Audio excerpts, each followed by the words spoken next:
Hi friends, मैं हूँ सुमन। आज मैं आपके लिए लेकर आई हूँ मूंग दाल का हलवा। अब इस हलवे को बनाने के लिए फ्रेंड्स हमें कोई मावे की ज़रूरत नहीं है, ना ही कोई चाशनी हमें बनानी है। और साथ में एक छोटा सा ट्विस्ट इसमें डालेंगे जिसकी वजह से ये हलवे का टेस्ट और भी ज़्यादा बढ़ जाएगा। तो मैं उम्मीद रखती हूँ फ्रेंड्स आज की रेसिपी आपको पसंद आएगी। तो चलिए बनाते हैं। तो मूंग दाल के हलवे को बनाने के लिए हमें लेनी है 1 कप मूंग दाल। तो फ्रेंड्स यहाँ पे सिंपल आप कोई भी एक कटोरी और कप सेट कर लो और उसी से फिर आपने सारी मेजरमेंट करनी है। इससे जो आपका हलवा है एकदम परफेक्ट बनेगा। अब ये जो दाल है इसको हम कम से कम 4-5 बार अच्छे से वॉश कर लेंगे ताकि जो इसके ऊपर डस्ट और केमिकल वगैरह लगा हो वो उतर जाए। उसके बाद इसको हम गर्म पानी में करीबन 1-1.5 घंटे के लिए भिगो कर रख देंगे। आप चाहें तो इसको 4 से 5 घंटे के लिए भी भिगो कर रख सकते हो अगर आपके पास टाइम है तो।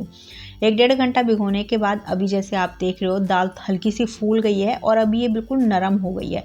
तो हलवे को बनाने के लिए हमें नरम दाल ही चाहिए, ये आप ज़रूर ध्यान रखना।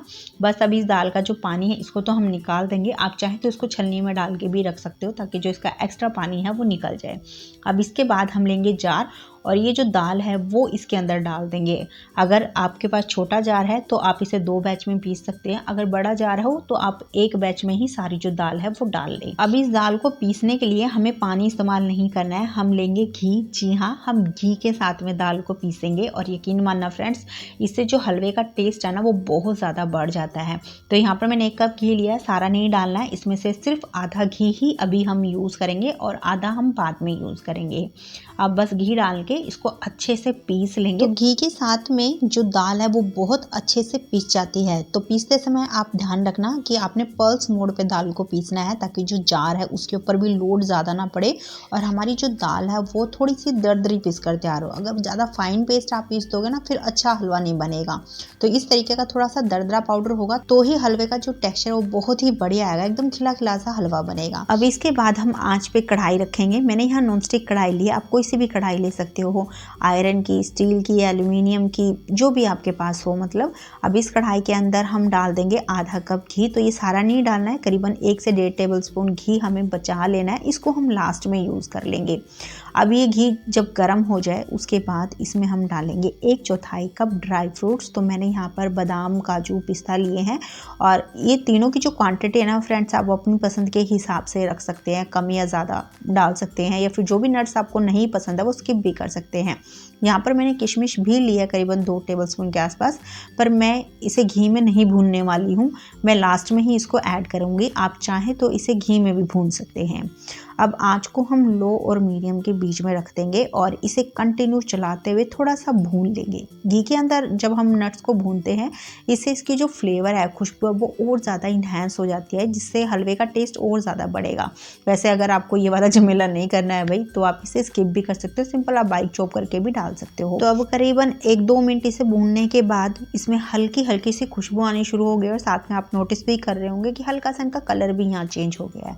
तो बस इससे ज़्यादा इनको नहीं भूनना है, ज़्यादा भून देंगे तो फिर इनका जो टेस्ट है वो थोड़ा सा कड़वा आएगा। तो इनको हम निकाल लेंगे और उसके बाद में आपने घी को थोड़ा सा छान लेना है। छानने से जो उसके नट्स है ना बारीक बारीक छोटे छोटे पीस पड़े हैं वो निकल जाएंगे। अगर हम ऐसे ही हलवे को भूनेंगे मतलब इन नट्स के साथ में ही तो भुनाई के टाइम पे ये नट्स जो है जल जाएंगे और जिसकी वजह से हलवा में हल्का सा हो सकता है कड़वा टेस्ट आए। तो अभी घी मैंने छान के वापस इसी कढ़ाई में ले लिया है। अब इस कढ़ाई के अंदर हम 1 टेबलस्पून डाल देंगे सूजी। तो सूजी आप बारीक वाली या मोटी जैसी भी आप ले सकते हो और साथ में ही 1 टेबलस्पून डाल देंगे बेसन। अब इन दोनों ही चीज़ों को डालने का फ़ायदा ये होगा कि जो हलवा है उसका टेक्सचर बहुत अच्छा आएगा, एकदम खिला खिला सा हलवा बनेगा। और साथ में ही जब हम मूंग दाल को भूनेंगे तो दाल जो है बिल्कुल भी तली पे चिपकती नहीं है। तो अभी आँच को हम लो और मीडियम के बीच में रखेंगे और इसे थोड़ा सा भून लेंगे 1-2 मिनट के लिए। तो बहुत ज़्यादा भी इसको भूनने की ज़रूरत नहीं है। जब आपको लगे कि जो इसके बबल्स हैं वो थोड़े से सेट हो गए हैं, बस इसी स्टेज पे इसके अंदर हम डाल देंगे मूंग दाल का पेस्ट जो हमने तैयार किया हुआ है। और इस पेस्ट को डालने के बाद आँच को एक बार हम मीडियम पे कर देंगे और इसे इस तरीके से कंटिन्यू चलाते हुए अच्छे से एक बार भून लेंगे जब तक कि जो ये पेस्ट है इसका हल्का सा कलर चेंज होके इसके अंदर की जो नमी है वो खत्म ख़त्म नहीं हो जाती। इस बीच में हमें लगातार चलाते हुए ही इसको भूनना है। अभी जैसे फ्रेंड्स आप नोटिस भी कर रहे होंगे कि बिल्कुल भी जो हमारा मिक्सचर है वो तली पे चिपक नहीं रहा है। तो इसका रीज़न यही है कि हमने सूजी और बेसन डाला, उसकी वजह से हलवा बिल्कुल भी नीचे से चिपकता नहीं है। तो करीबन 5 से 7 मिनट इसको मीडियम आंच पर भूनने के बाद आप देख सकते हो इसका जो कलर है वो बिल्कुल चेंज हो गया है। इसमें गुठलियाँ पड़ गई है। अभी मॉइस्चर तो वैसे काफ़ी है पर थोड़ा सा कम हो गया है।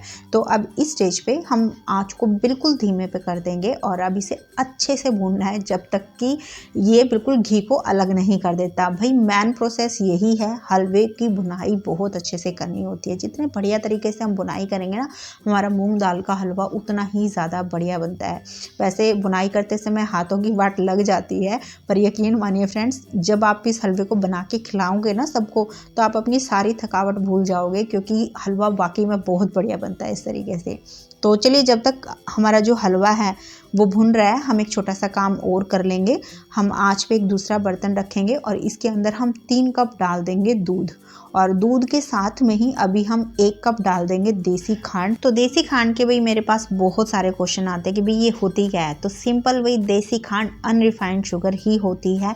आपको पता है ये चीनी को बहुत ज़्यादा रिफाइंड करते हैं, पर देसी खांड को काफ़ी कम रिफाइंड किया जाता है, जिसके मुकाबले ये चीनी के मुकाबले मतलब थोड़ी सी हेल्दी होती है और इसमें मिठास भी थोड़ी सी कम होती है। तो जैसे मैंने अभी यहाँ 1 कप डाला है, ये हल्का सा मीठा ही होता है। हम मीठा वैसे कम ही लेते हैं, इसे आप अपने टेस्ट के हिसाब से यहाँ ऐड कर सकते हैं और देसी खांड की जगह आप चीनी भी ले सकते हैं। अब साथ में मैंने 1 पिंच इसमें केसर डाल दिया ताकि अच्छा से कलर आ जाए। आप चाहें तो थोड़ा सा फूड कलर भी डाल सकते हो ताकि हलवे का जो कलर है वो और इनहेंस हो जाए, वैसे मैं नहीं डालती हूँ। तो बस अभी आँच को बिल्कुल धीमे पे ही करेंगे और इस दूध को गर्म होने देंगे। बीच बीच में आप थोड़ा बहुत इसको चलाते ज़रूर रहना ताकि नीचे से लगे नहीं, और दूसरी तरफ हलवे को भी हमें लगातार चलाते रहना है ताकि वो भी ना जले। तो अभी मूंग दाल को भूनते समय करीबन 40 से 41 मिनट मुझे हो चुकी है और आप देख सकते हैं मूंग दाल हलवे का जो कलर है वो चेंज हो गया है। इसका दाना दाना बिल्कुल खिल गया है और साथ में इसने घी भी छोड़ दिया है। और जब आप इसको थोड़ा सा उठाकर इस तरीके से गिराओगे ना, तो आपको हल्की सी खनकने की आवाज़ भी आएगी। जैसे हम खाली चीज़ को फेंकते हैं तो हल्की हल्की सी खनकती है ना, वो बिल्कुल वैसा ही आपको इसमें जो है ना सुनाई देगा। इसका मतलब ये है कि यहाँ पर जो दाल है वो बहुत अच्छे से भून गई है। तो जब आप इसको भूनोगे ना, आपको अपना आप अंदाज़ा लग जाएगा। तो अभी इसी स्टेज पे जो हमने दूध गर्म होने के लिए रखा हुआ था वो इसमें डाल देंगे। तो एकदम से सारा नहीं डालना है, पहले हमें आधा ऐड करना है, उसको अच्छे से मिक्स करना है और उसके बाद फिर से आधा डाल देना है। तो इस तरीके से सारे दूध को डालने के बाद अच्छे से इसे मिक्स कर लेंगे और उसके बाद अब इसे ढक्कन लगाकर हम धीमी आंच पे 3-4 मिनट के लिए ऐसे ही रहने देंगे ताकि जो सूजी है वो दूध को सोख करके थोड़ी सी फूल कर नरम हो जाए। इससे जो आगे की हमारी मेहनत है ना वो थोड़ी सी कम होगी। अब करीबन 4 मिनट धीमी आंच पर पकाने के बाद आप यहाँ देख रहे हैं सूजी ने सारा जो दूध है वो सोख कर लिया, पर अभी इसका जो कलर है वो चेंज हो गया है। तो अभी इसको हमें थोड़ी सी और भुनाई करनी है, पर हमें लगातार इसको मिक्स करते हुए भूनने की ज़रूरत नहीं है। अब यहाँ पर जो घी बचा हुआ था वो मैंने इसमें डाल दिया है। इसको डालने के बाद इसको हम दोबारा से ढक्कन लगाकर इसी तरीके से भून लेंगे। बीच बीच में आपने 1-2 मिनट के गैप में मतलब इसको मिक्स करते ज़रूर रहना है ताकि जो हलवा है वो नीचे से जले भी नहीं और ये बहुत अच्छे से फूल कर थोड़ा सा नरम भी हो जाए। तो इस स्टेप को करने से ना फ्रेंड्स, आपकी जो हाथों की मेहनत है वो थोड़ी सी कम हो जाएगी। अगर हम इसको ढककर नहीं पकाएंगे तो फिर इसको हमें लगातार चलाते हुए 8 से 10 मिनट और पकाना पड़ेगा।